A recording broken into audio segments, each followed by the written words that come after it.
On a atteint 20 là. Hein. On a 20 spectateurs. Oui, ben allez, on y va. Allez, on y va. Bien, bonjour à tous. Écoutez, je suis ravi de vous accueillir au nom de la FNEJ pour ce webinaire sur Scanlit. Donc, il y a eu, je crois que certains d'entre vous ont déjà assisté il y a une dizaine de jours à un autre webinaire qui portait sur une partie de l'offre, mais qui était plus destinée aux utilisateurs chercheurs qui était Artirev, donc qui permet de vous aider et d'aider les chercheurs dans la réalisation de leur revue de la littérature. C'est un des usages possibles, mais l'offre ne concerne pas que cette partie. Et donc là, avec Isabelle Ouache et Alexandre Renaud, on a souhaité faire un second webinaire qui traite de l'usage que peuvent faire les directions académiques, quel que soit le terme qui peut être utilisé dans les différents établissements, pour la gestion de la faculté et de ses productions. Voilà, donc je vous souhaite un très bon séminaire. Je vais moi-même assister pour découvrir, parce que je connaissais la première partie, mais pas celle-là.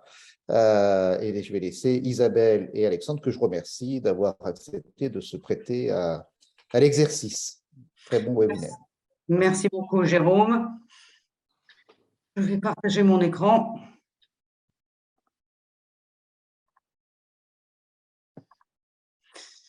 Bien, bonjour à tous. Donc, nous sommes là pour vous parler d'Artirev. Arti, qui pour intelligence artificielle, et Rêve pour revue de littérature. C'était le début d'Artirev. Enfin, comme vous allez le voir, c'est devenu beaucoup plus qu'un simple outil pour faire une revue de littérature. C'est pour ça qu'on a intitulé cette présentation « L'intelligence artificielle au service de l'enseignement supérieur ». Moi, je suis Isabelle Welch, je suis professeure à Schema Business School à l'Université Côte d'Azur. Et Alexandre va se présenter et servira de modérateur. Voilà, donc Alexandre Renaud, professeur associé à l'EM Normandie. Et durant la session, si vous avez des questions, n'hésitez pas à les poser dans la petite rubrique Q&A qui est en bas. Et comme ça permettra moi après d'organiser la session de discussion après la présentation d'Isabelle. Et éventuellement, je pourrais répondre aussi à vos questions en direct si ça s'y prête. Voilà. Merci. Je te laisse la parole, Isabelle. Merci. Bien. Alors, nous ne sommes pas des vendeurs de logiciels et je commence toujours mes présentations à l'inverse des présentateurs de logiciels en précisant que nous sommes d'abord des chercheurs et que ce logiciel résulte d'un programme de recherche qui a plus de 10 ans, 12 ans, bientôt 13 ans, qui a démarré avec la thèse d'Alexandre, qu'il a commencé avant 2010, qu'il a soutenu en 2012. Nous avons découvert ensemble la bibliométrie, qui est une science très, très jeune. Et à l'époque où il a fait sa thèse, il a tout fait à la main. Il a appliqué une seule méthode bibliométrique et il a tout fait à la main. Et pendant longtemps, je lui ai dit, mais ce n'est pas possible, il faut qu'on puisse automatiser tout ça, algorithmer tout ça. Il a soutenu sa thèse en 2012. Nous avons travaillé ensemble au fil des années, et puis également chacun de notre côté. Et de 2013 à 2020, j'ai algorithmé ce que nous faisions manuellement. C'était dommage parce que avec mes doctorants, j'étais la seule utilisatrice de ce que je faisais. J'ai aidé mes doctorants à faire leur revue de littérature, mais ça restait limité à une petite population. Et en fait, ce qui s'est passé, c'est début 2020, j'ai été contactée par un certain nombre de personnes pour me demander de mettre ces algorithmes à disposition des médecins qui travaillaient sur le Covid. Et c'est ce que nous avons fait. Nous avons créé une association sans but lucratif et déclarée d'intérêt général en novembre 2020. Et à partir de janvier 2021, nous avons mis cette plateforme gratuitement à la disposition des médecins qui travaillaient sur le Covid. Alors, ce qui s'est passé, c'est que toute une équipe de chercheurs m'a rejointe. Beaucoup étaient des anciens doctorants devenus professeurs et m'ont aidé à mettre tout cela en place. Et certaines de nos institutions, si ce n'est la plupart de nos institutions de rattachement, nous ont soutenus et ont commencé à utiliser des licences également. Et en fait, on s'est rendu compte très rapidement que beaucoup de monde voulait utiliser l'outil. Et on ne pouvait pas le faire en format associatif, et la région voulait soutenir notre action et voulait subventionner nos recherches, mais nous a imposé de passer en start-up. L'association perdure toujours, est toujours au service des médecins qui travaillent sur le Covid et distribue toujours des licences gratuites à ces médecins. Mais nous avons créé il y a quelques mois la start-up ScanLit, Scan pour scanner, Lit la littérature. Et c'est en constante évolution, puisque aujourd'hui, Artirev est une application qui tourne en local sur les ordinateurs des utilisateurs, mais nous sommes en train de passer d'ici un an où vous pourrez avoir accès à la version web où ça tournera dans le cloud avec tout un tas de choses intéressantes, mais j'y reviendrai un peu plus tard. Donc, il faut bien comprendre que nous ne sommes pas des vendeurs de logiciels, nous sommes avant tout des chercheurs. C'est les processus qui sous-tendent ce logiciel, qui a été le résultat du programme de recherche. Chaque élément a été validé scientifiquement par nos pairs, par notre communauté de recherche. Donc, on va utiliser un moteur de recherche qui est interfacé avec des partenaires. Aujourd'hui, nous sommes interfacés avec Scopus. Je reviendrai là-dessus après. Nous allons nettoyer les données, parce que les données bibliographiques, pour ceux d'entre vous qui font de la bibliométrie, de la bibliographie, des études bibliométriques, vous savez que les données disponibles ne sont pas propres et qu'il faut les nettoyer. Sinon, vos résultats sont faux, tout simplement. Okay, et je n'avais visiblement pas suffisamment insisté là-dessus lors de la dernière présentation, parce que j'ai eu des questions a posteriori. J'ai échangé avec un certain nombre de chercheurs. Et visiblement, je n'avais pas suffisamment insisté sur ce point. C'est sur ce point, entre autres, qu'on nous demande de déposer un brevet. Cela va vous permettre d'identifier les documents pertinents à l'aide de l'intelligence artificielle de notre logiciel, qui va prioriser l'ensemble des données à disposition. Ça va vous permettre d'interpréter les résultats à partir de cartes simples. Un certain nombre d'articles a été publié depuis 10 ans. Le tout dernier vient d'être accepté. Il est disponible, une version antérieure à celle acceptée est disponible sur notre site pour ceux d'entre vous qui souhaitent le voir, où nous racontons notre histoire plus particulièrement de ces 2 dernières années, mais tout le programme de recherche est couvert dans ce dernier article de 2022. Celui de 2017, préparer le travail et expliquer pourquoi nous préconisions 2 méthodes bibliométriques appliquées d'une certaine manière pour faire une revue de littérature. Et il y a tout un tas d'autres articles qui ont été publiés depuis plus de 10 ans par les membres de l'équipe. Je voulais vous raconter quand même un tout petit peu notre histoire pour bien asseoir ce séminaire. Alors, pourquoi encore un logiciel? Alors, je suis comme vous dans une école de commerce, en université. On nous assène de logiciels qui n'arrêtent pas de sortir. Et à chaque fois, moi, je coûte un soupir et je me dis encore un. Mais si on l'a fait, c'est qu'il y avait de gros soucis. Et de nouveau, je vous renvoie pour plus de détails, je vais vous en donner certains, mais pour plus de détails, je vous renvoie à l'article qui vient d'être accepté dans le système d'information et management. Alors, pourquoi Artirev? Une fois qu'on avait déterminé ce qu'on voulait faire et ce qu'il fallait faire pour faire de la revue de littérature, on a regardé les logiciels qui étaient disponibles en bibliométrie. Alors, il y avait 3 verrous principaux. Le premier, c'est que ces logiciels étaient développés par des experts en bibliométrie, pour des experts en bibliométrie. Et le coût d'entrée, le besoin d'une formation très conséquente bloquait énormément les utilisateurs. Le deuxième verrou, c'est l'insuffisance du nettoyage des données. Aucun autre logiciel n'a automatisé le nettoyage complet des données, des référencités en l'occurrence. Et ensuite, le problème d'interprétation des résultats qu'on obtient. Okay, la plupart des logiciels existants, certains proposent des cartographies qui sont empruntées des analyses de réseau. Nous avons souhaité adapter et développer un autre type de cartographie. Alors, la première solution, c'est que nous avons automatisé tous les choix qui sont à faire. C'est-à-dire que si un utilisateur utilise le logiciel avec les paramètres par défaut, il obtient des résultats cohérents sans avoir à faire un quelconque choix éduqué. Il clique. Au niveau du nettoyage des données, je m'en suis déjà expliqué, nous nettoyons les références citées, ce que aucun logiciel ne fait en automatique. Et enfin, au niveau des cartes, nous proposons des visualisations qui sont, vous allez les voir, relativement très faciles à lire et à comprendre. Pour plus d'informations, voilà le lien pour l'article sur notre site. Alors, on avait démarré parce qu'on voulait faire un logiciel bibliométrique intégré, tout intégré, afin de conduire avec une certaine efficience des revues de littérature d'une certaine qualité.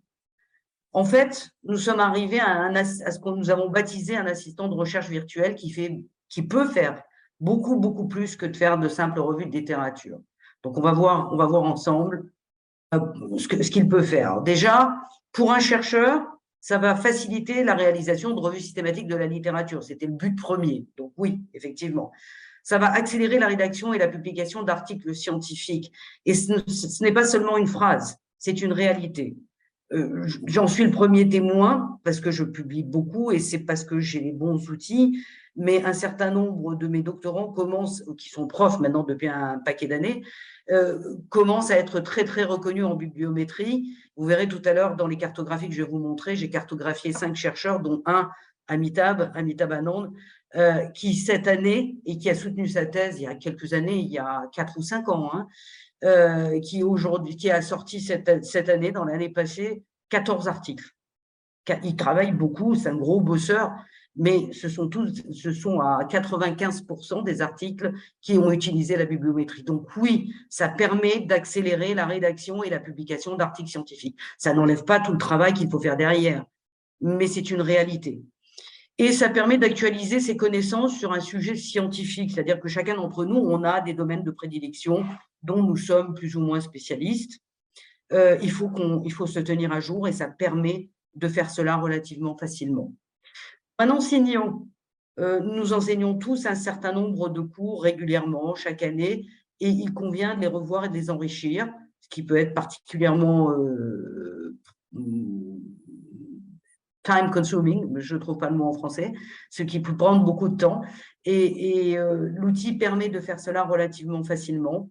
Et ça facilite, et ça je pense que c'est très important, le suivi des mémoires et des thèses sur des sujets qui sont parfois éloignés de nos propres centres d'intérêt. Parce qu'en théorie, on encadre des mémoires de master. Alors les thèses doctorales, on a un peu plus le choix, mais les mémoires de master, en théorie, on encadre des mémoires qui portent sur des champs qui nous intéressent. En réalité, on doit souvent dépanner sur des sujets qui sont quand même assez éloignés de nos propres sujets. Et le logiciel permet de s'assurer que la revue de littérature et que le champ est correctement couvert. Pour un étudiant, bien sûr, ça va lui permettre d'optimiser le temps qu'il consacre à son mémoire ou à sa thèse. Et aujourd'hui, dans les écoles de commerce, dans les IAE, en management, on est tous préoccupés de la qualité des thèses de master et de BBA qui doivent faire un certain travail de recherche. Et ça va permettre de simplifier la rédaction des revues de littérature de ces thèses et au moins les asseoir sur une base bien solide. Ça va permettre aux étudiants également, tout au long de leur scolarité, d'accélérer leur recherche documentaire parce qu'ils font tout un tas de projets au fil de l'année, au-delà de leur thèse, dans lesquels ils doivent faire des recherches. Alors maintenant, pour les institutions, pour une institution, et je vais vous montrer par la pratique ce que cela signifie, cela permet d'optimiser la gestion de sa faculté. Ça va permettre de simplifier le suivi de la production de recherche au sein d'un établissement ou d'un labo. Et ça permet aussi d'objectiver des prérequis lorsque l'on recrute de nouveaux professeurs. Je vais vous montrer très en détail ce que cela veut dire. Alors, la première chose que je vais vous montrer quand même, c'est l'objet premier du logiciel. Pour ceux d'entre vous qui ne le connaissent pas, c'est Artiref pour faire une revue de littérature. Je vais vous montrer quand même une revue de littérature. On va, à partir de mots-clés liés à une problématique ou une thématique de recherche. Alors, le terme problématique est très large, vous allez le voir, mais en ce qui concerne les revues de littérature, vous pouvez grouper différents... Excusez-moi. Excusez-moi.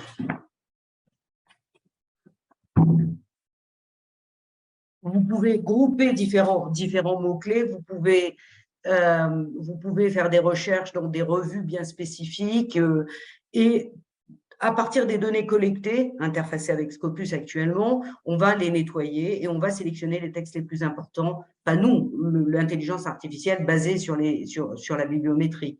On va cartographier ces données et on va pouvoir les exploiter assez facilement et dans certains cas, accéder au texte directement. Donc là, je vais vous montrer, j'ai varié un petit peu les plaisirs, j'ai pris une autre thématique qui est bien d'actualité, c'est le travail à distance, remote work. Quand on rentre le terme remote work avec des guillemets, comme ça ne prend que les deux mots ensemble, on a quand même plus de 38 000 résultats sur Google Scholar. Si on va sur Scopus, on a 1451 documents. Donc, on ne sait toujours pas qu'est-ce qu'il faut faire de tout ça. Je vais vous montrer ce que ça donne quand on va sur ArctiRev. Okay. Vous allez avoir deux mappings. Vous allez avoir deux cartes qui vont sortir. La première, c'est une carte des écoles de pensée du champ, des écoles de pensée méthodologiques et théoriques. Et quand vous cliquez sur les petits ronds dans la carte à droite, vous avez un détail qui s'affiche. Chacune des écoles de pensée est identifiée par un coloris différent sur la carte. Et plus les nœuds, les petits ronds sont grands, plus le texte est significatif. Nous avons aussi des nuages de mots par cluster qui permet d'aider à l'interprétation de ces groupes de textes. Donc ici, au niveau du travail à distance, dans ce premier mapping, si vous cliquez un petit peu sur, et que vous surfez un petit peu sur ces textes, j'ai fait une analyse rapide avant cette présentation. On a dans le cluster rouge, dans le groupe de textes en rouge, on a les bons et les mauvais côtés du travail à distance. Okay. Dans le cluster vert, on a les piliers théoriques sur le travail chez soi. Okay. Et enfin, dans le cluster bleu, on a le travail à distance dans le contexte du Covid lié à des méthodes quantitatives. Okay. Fornell, c'est un texte méthodologique, et Podzakov aussi. On a ici deux textes fondateurs un peu plus… C'est quand même un sujet qui a été remis au goût du jour depuis le Covid. Donc, on a la recherche sur le travail à distance dans le contexte du Covid. Donc, ça, ce sont les grandes écoles de pensée, le passé du champ, si vous voulez. Ensuite, nous avons les thématiques de recherche actuelles. Current Research Themes, vous avez le titre en haut. Ici, nous avons 1, 2, 3, 4, 5, 6 thématiques actuelles de recherche. Par défaut, le logiciel va chercher les textes des 6 dernières années. Et parmi ces textes, va identifier les grandes thématiques et dans chaque thématique, les textes les plus importants. Par exemple, dans le orange, et vous voyez ce qui s'affiche à droite, dans le deuxième mapping, on a beaucoup plus d'informations que dans le premier. On a les abstracts, on a les mots-clés, on a le nombre de citations et le nombre de citations normalisées. Vous voyez, par exemple, ce texte est cité 97 fois, soit, mais c'est un texte de 2021. Et nous proposons de normaliser ce nombre de citations parce qu'un texte de 2021 cité 97 fois sera beaucoup plus important qu'un texte de 2010 cité 97 fois, évidemment. Mais là, nous n'avons que des textes de ces dernières années. Donc, nous normalisons le nombre de citations. Et ce texte, le plus gros ici de ce cluster, est cité 15 fois plus que la moyenne des textes publiés cette année-là. Donc, il est très important. Okay. Donc, dans le cluster, par exemple, ici, dans le cluster orange, on a les nouveaux modes organisationnels. Dans le cluster turquoise, on a le travail à distance en période post-pandémique. Dans le mauve, on a travail à distance et performance et ainsi de suite. Donc, nous avons, et dans chaque cluster, nous avons comment dirais-je, des nuages de mots qui nous aident à l'interprétation. Donc, ça, c'est un petit rêve pour faire une revue de littérature. Bien. Maintenant, qu'est-ce qu'on peut faire avec ArctiRev à part faire une revue de littérature? On peut cartographier la recherche d'un chercheur. On peut cartographier toute sa carrière. À quoi, et je vais vous montrer par la pratique ce que ça veut dire. Je me suis cartographié moi-même pour éviter qu'un collègue ne s'offuse que je le cartographie. Donc, je me suis cartographié moi-même. À quoi ça peut servir? Ben, c'est très simple. Si vous êtes chercheur et que vous envisagez de travailler avec quelqu'un d'autre, avec un autre chercheur, ça vous permet de regarder comment vos thématiques de recherche ou vos ancrages théoriques peuvent se recouper si vous êtes d'un point de vue recherche à peu près compatible, complémentaire, si ce que vous cherchez est bien là. D'un point de vue recrutement, quand on recrute, j'ai été aux instances de management dans plusieurs établissements et même en tant que simple professeur, on nous demande souvent de coopter de nouveaux arrivants dans nos institutions et on nous distribue des CV avec énormément de textes, on n'a pas le temps de tout regarder. Ces cartographies permettent de scanner rapidement ce qu'un prof peut faire. Donc, je vais vous montrer ma propre cartographie et vous allez voir, c'est relativement assez simple. Ici, vous avez ce sont mes ancrages théoriques et méthodologiques. J'ai deux grands ancrages théoriques et méthodologiques dans mes recherches. Le rouge concerne la culture numérique et l'adoption des technologies, puisque je suis chercheur en système d'information et en data science. Le vert concerne les usages des technologies avec une approche enracinée dans les données et des données mixtes de recherche. Vous avez par exemple Glaser ici pour la théorie enracinée, qui est toujours très souvent co-cité avec des auteurs méthodologiques quanti. Donc, ce qui dénote le fait que j'utilise beaucoup de méthodes mixtes de recherche et que je combine données quali et quanti avec une approche enracinée dans les données. Donc, c'est complètement cohérent avec ce que je fais. Et voilà mes thématiques de recherche sur la globalité, sur la globalité de ce que j'ai pu faire. En rouge, vous avez pour la plupart des textes bibliométriques. OK, vous les avez là. Donc, qui ont utilisé la bibliométrie. OK. Voilà. En vert, vous avez les textes sur les usages des technologies. Okay. La culture, les usages et l'adoption des technologies. En bleu, il y a la plupart des textes sur lesquels j'ai travaillé sur la culture numérique, IT culture.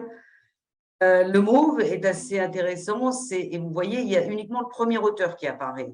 Vous voyez que je suis assez souvent premier auteur de ce que je publie. Par contre, dans ce cas-là, je n'étais pas premier auteur. C'est Amitabh, dont je vous ai parlé tout à l'heure, Amitabh Anand, qui était premier auteur, qui a fait une thèse sur le partage de la connaissance. Okay, donc, ce cluster, c'est sur le partage, la gestion et le partage de la connaissance. Et ici, c'est sur la théorie enracinée, ces deux articles que j'ai publiés dans Organizational Research Methods sur la théorie enracinée. Donc, ça résume relativement bien ce que j'ai pu faire. Et ça peut vous renseigner également sur si par exemple, en médecine, quand on regarde en médecine, il y a les chercheurs qui nous intéressent sont très peu souvent premiers auteurs parce qu'ils travaillent en très gros groupes de recherche. Mais quand nous recrutons ou quand nous cherchons un partenaire de recherche, il peut être intéressant de voir si la personne avec laquelle nous avons envie de travailler ou la personne qu'on nous demande, sur laquelle on nous demande notre avis en termes de recrutement, est souvent premier auteur ou pas. Ça peut être intéressant à savoir. Parce que peut-être intervenant en deuxième auteur, c'est parce qu'elle a une spécialité bien précise et ça peut être intéressant à identifier. Donc ça, c'est une autre utilisation possible du logiciel. Alors maintenant, on peut, de la même manière que je me suis cartographiée, on peut cartographier un groupe de chercheurs.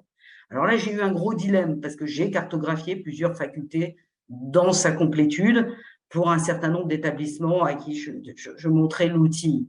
Et pour des raisons déontologiques et de confidentialité, je ne pouvais pas montrer ces mappings. Donc, j'ai pris 5 chercheurs qui font partie, ce sont tous des amis, bien sûr, et des collègues que je connais très bien, qui font partie de la petite aventure Artirêve depuis maintenant un certain nombre d'années. Il y a le fameux Amitabh Anand, donc qui travaille beaucoup sur la gestion et le partage de la connaissance, c'est sa thématique de recherche privilégiée. Denise Potosky, qui est une professeure, une chercheuse américaine, qui travaille en organizational behavior. Alexandre, qui est ici et qui m'accompagne. Franz Robb, qu'un certain nombre d'entre vous doivent bien connaître, qui est un grand nom en système d'information dans le paysage français, qui est accessoirement le président de notre comité scientifique pour le management, moi-même. Et donc, j'ai pris toutes nos publications, et on a quand même des thématiques très, très différentes. Hein. J'ai pris toutes nos publications et j'ai d'abord regardé les grands ancrages théoriques. Alors, en rouge, c'est assez amusant, c'est assez intéressant. En rouge, nous avons à la fois des textes sur la gestion de la connaissance, comme Nonaka, et des textes Cali, ce qui tend à démontrer que cette école de pensée, cet ancrage théorique dans la gestion de la connaissance est souvent, le plus souvent couplé chez ces 5 chercheurs avec des données qualitatives, avec des recherches qualitatives. Le vert est sur la culture numérique, les motivations, et couplé avec des méthodes mixtes de recherche. Le bleu, c'est la bibliométrie, avec des grands noms de la bibliométrie comme Garfield, Tranfield, Vogel, etc. Et le mauve est sur la transformation digitale. C'est un peu plus la spécialité de France, mais quand même, est-ce qu'on retrouve, c'est surtout dû à France, tout ça, France Rov, sur le changement organisationnel et la transformation digitale, la théorisation en SI. Je vais pas mal travaillé là-dessus moi-même aussi. Donc, ça, c'est nos ancrages théoriques et méthodologiques. Et voilà nos grandes thématiques de recherche. Et chez ces 5 chercheurs qui ont quand même des thématiques de recherche très différentes, à part que nous sommes tous intéressés à la bibliométrie, mais par exemple, Denis Potocki et Franz Rov ne font pas de bibliométrie. Okay, les 3 autres, Alexandre, Amitabh et moi-même, nous utilisons la bibliométrie régulièrement. Franz, bien sûr, maintenant commence à l'utiliser et Denise aussi, mais à l'origine, ce n'était pas une de leurs thématiques de recherche. Et là, on voit qu'on a quand même beaucoup de points communs chez des chercheurs entre 5 chercheurs très différents. Ici, dans le cluster rouge, nous avons une recherche en SI, okay, d'une manière générale. Vous l'avez là, OK. Customer Experience, vous avez un certain nombre de textes ici. OK. Voilà, donc le cluster rouge, c'est toutes les thématiques de recherche en système d'information. Le vert, ce sont nos recherches bibliométriques. OK. Vous voyez qu'il y a une prédominance d'Alexandre, Amitabh et moi-même dans les recherches bibliométriques. Et le bleu, c'est la gestion et le partage de la connaissance, que je partage beaucoup avec Amitabh et accessoirement avec Franz. Et Franz est à lui tout seul un cluster, une thématique de recherche sur ce ils ont baptisé DevOps, le lien entre les développeurs et les opérationnels. Okay. Donc, vous pouvez faire ce genre d'exercice sur une faculté dans sa totalité et ça révèle des choses extrêmement intéressantes et ça permet, par exemple, de constituer ou d'aider à constituer des groupes de recherche au sein d'une institution qui font sens. Parce que souvent, les groupes de recherche sont parfois arbitraires en disant, bon, toi, tu fais du marketing, tu vas dans tel centre de recherche, toi, tu fais du système d'information, tu vas dans tel groupe de recherche. Mais parfois, ça va bien au-delà de ces grands a priori. Et vous voyez, par exemple, que Denis Potocki, qui est en Organizational Behavior, ça n'empêche pas d'avoir énormément de choses en commun avec nous autres. OK? Donc ça, c'est une autre utilisation. Je vous montre une ou deux petites fonctionnalités. Je ne peux pas tout vous montrer, mais par exemple, quand vous êtes sur un texte ici, voilà, outre le nombre de citations et le nombre de citations normalisées, vous avez l'abstract. Alors, l'abstract, dans le futur, ne sera pas là, il va apparaître dans une fenêtre pop-up parce qu'on n'a pas le droit de le mettre Scopus n'est pas très clair pour le moment, mais ils nous ont demandé de le mettre dans une fenêtre pop-up, donc on le fera. Ici, quand on clique là-dessus, on va directement dans Scopus.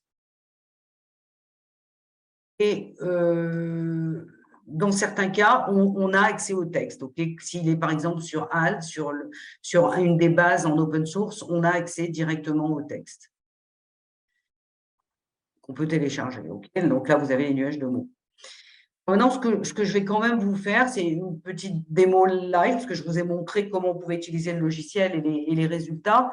Donc, on va faire en live une petite démo sur le technostress.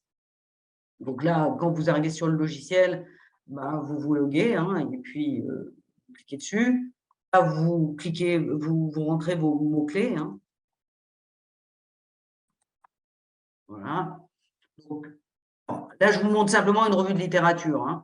Mais ici, si par exemple vous vouliez faire une étude d'un chercheur, une cartographie d'un chercheur, là, on rentre dans des fonctionnalités plus avancées. Il faut une certaine formation. Donc, je vous montre simplement le logiciel avec son paramétrage par défaut qui permet de faire une revue de littérature assez facilement et d'obtenir quelque chose qui fait sens très rapidement. Et à partir de là, vous avez le nombre de documents, il y en a 106. Vous faites la recherche, ça prend en moyenne, là nous sommes tributaires de l'API de Scopus qui sont en train de revoir, mais pour le moment ça prend en moyenne 1 minute sur un ordinateur moyen comme le mien, ça prend 1 minute par centaine de documents à peu près. Okay, donc si vous avez 400 documents à télécharger, ça va prendre en moyenne entre 3 et 4 minutes suivant la charge de l'API de Scopus. L'API, pour ceux qui ne sont pas du tout technologiques, c'est une espèce de tuyau qui relie, bah tiens, ça a été plus rapide, une minute. Ici, on clique sur Process. J'étais en train de vous expliquer, l'API, c'est une espèce de tuyau métaphorique qui relie notre logiciel aux données de Scopus. OK, donc voilà.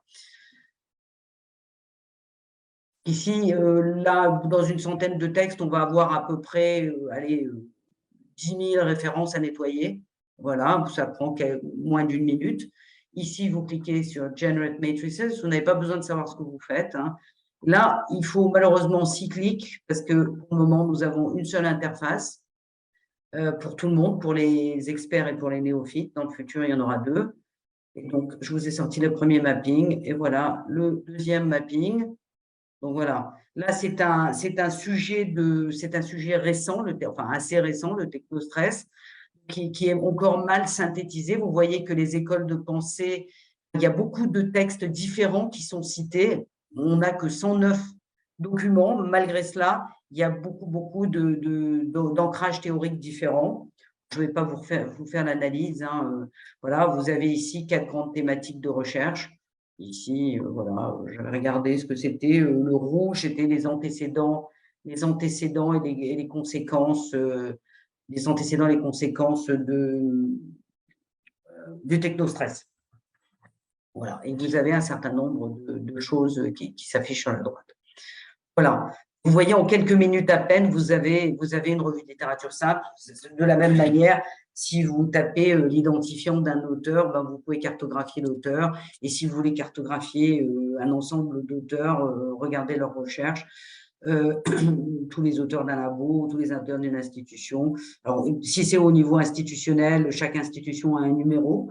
Donc, vous n'avez qu'à rentrer le numéro de l'institution. Et si vous voulez un ensemble de chercheurs spécifiques, vous rentrez les numéros, les identifiants des chercheurs.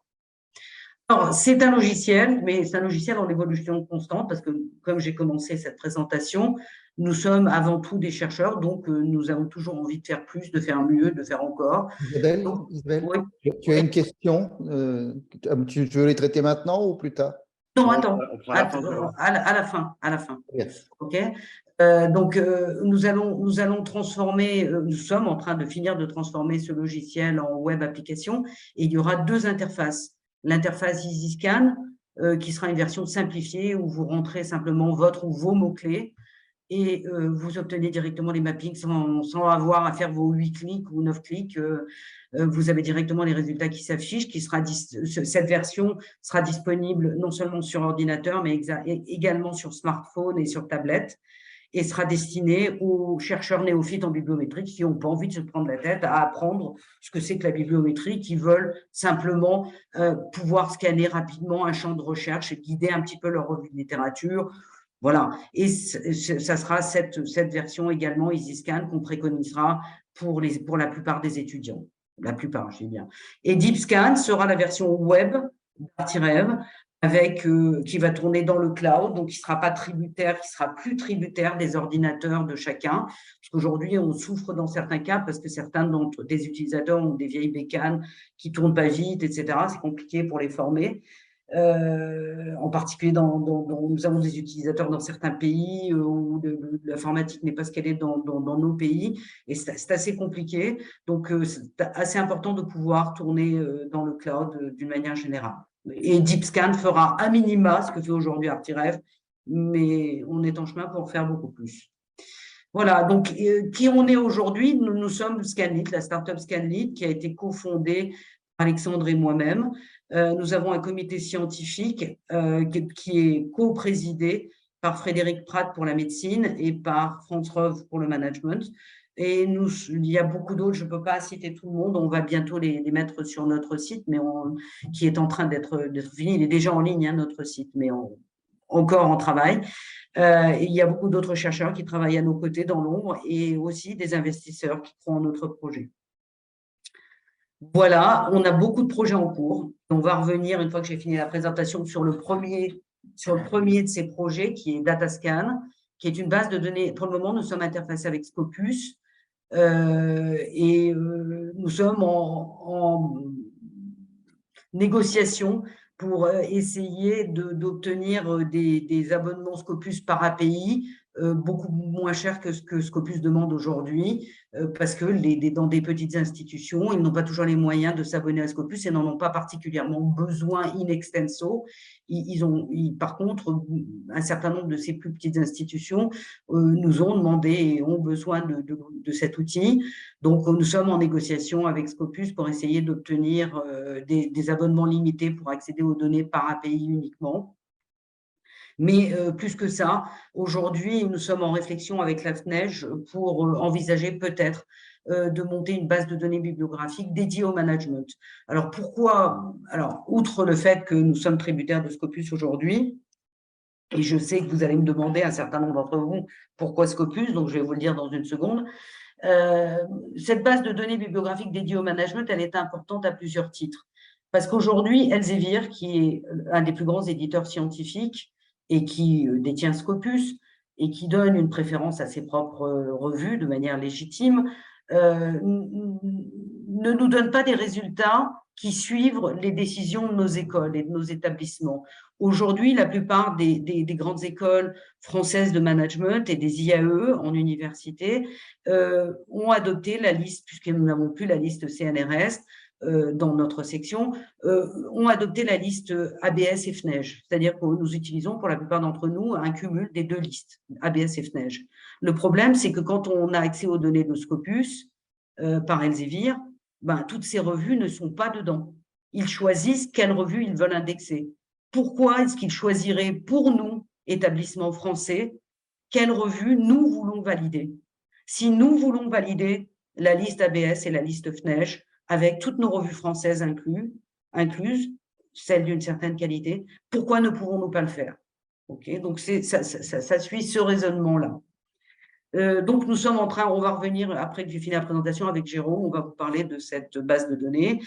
Scanner la recherche d'une faculté. Alors, je vous ai montré ce qu'on pouvait faire aujourd'hui avec Artirev, mais il faut être formé, il faut être bien formé dessus, il faut savoir s'en servir.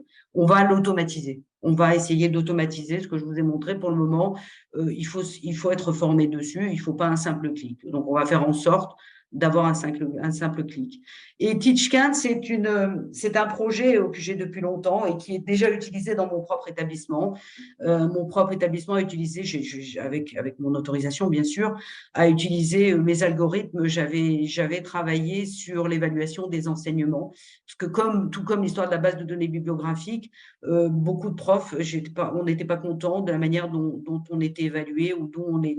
Moi, je dirigeais une académie avec beaucoup de profs et mes profs revenaient vers moi en me disant « Oui, mais on est mal évalué, tu ne peux pas faire quelque chose, etc. Ce n'est pas comme ça qu'on devrait être évalué. » Donc, j'avais fait toute une recherche avec une de mes doctorantes et nous avions développé et algorithmé et développé un questionnaire qui a été automatisé au sein de mon établissement et j'avais développé un outil assez sympathique, visuel, qui a été très, très bien accepté par les profs et par les élèves et qui tourne aujourd'hui depuis des années. Donc, je vais le remettre à jour parce qu'à l'époque où j'avais fait cela, on n'avait pas l'enseignement à distance qu'on a aujourd'hui, qui est quand même quasi généralisé. Donc, il faut remettre à jour l'outil et je vais le mettre à la disposition de tous également.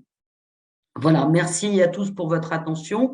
J'espère que vous avez beaucoup de questions et qu'Alexandre va pouvoir nous les donner, vos questions. Juste, je réponds pourquoi Scopus et pas le Web of Science, par exemple, parce que c'est une question qui m'est régulièrement posée. Tout simplement parce que Scopus permet de télécharger les données brutes, sans y toucher. Les données, les références citées dans les articles scientifiques, tels qu'ils sont cités dans la source, dans la revue, dans lesquelles ils sont parus.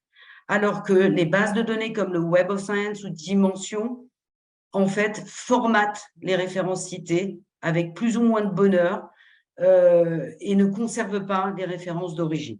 Okay, donc, nous allons travailler sur la possibilité d'interfacer le Web of Science en revoyant complètement la manière dont le bloc nettoyage fonctionne. Dimension, je ne pense pas qu'on interfacera parce que la philosophie de Dimension, qui est souvent d'éliminer les références qui les embêtent, me décourage plutôt de travailler dessus. Le Web of Science est moins couvert que Scopus, leurs données sont plus propres mais par contre, elles ne sont pas… elles sont basées, la manière dont ils formatent leurs données est basée sur les travaux de Garfield qui datent de plus de 60 ans et qui aujourd'hui sont largement dépassés. Donc voilà, c'est pour ça qu'on a choisi Scopus pour l'instant avant de monter notre propre base de données bibliographique. Voilà, je suis à votre écoute.